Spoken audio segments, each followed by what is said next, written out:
गडिंग्लजच्या राजकारणात पुन्हा एकदा चर्चांना उधाण आलंय। आमदार शिवाजी पाटील यांच्याबाबत केलेल्या वक्तव्यामुळे राजकीय वर्तुळात नव्या चर्चांना सुरुवात झाली आहे। शिवाजी पाटील यांच्यावर बोलण्याइतका मी मोठा नाही असं सांगत वैद्यकीय शिक्षण मंत्री हसन मुश्रीफ यांनी आमच्यात कोणतेही मतभेद नसल्याचा निर्वाळा दिलाय।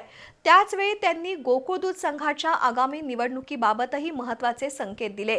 तसंच करमळीमध्ये शासकीय फिजिओथेरपी कॉलेज उभं करत असल्याचंही त्यांनी सांगितलं। गडिंग्लजमध्ये पत्रकारांशी ते बोलत होते।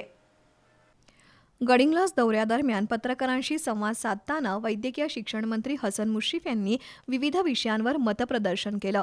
आमदार शिवाजी पाटील आणि माझ्यात कोणतेही मतभेद नाहीत, त्यांच्याविषयी बोलण्याइतका मी मोठा माणूस नाही असं नामदार हसन मुश्रीफ यांनी सांगितलं। गोकुळ दूध संघाच्या निवडणुकीबाबत बोलताना ही निवडणूक वेळेवरच होईल असा विश्वास त्यांनी व्यक्त केला। तसंच गडिंग्लज परिसरातील विकास कामांनाही गती देण्यात येत असल्याचं त्यांनी सांगितलं। उत्तूर इथं शासकीय निसर्गोपचार योग महाविद्यालय आणि कागलमध्ये आयुर्वेदिक महाविद्यालयाला मंजुरी मिळाली आहे। आता करमळीमध्ये शासकीय फिजिओथेरपी महाविद्यालय सुरू होणार असल्याची माहिती त्यांनी दिली।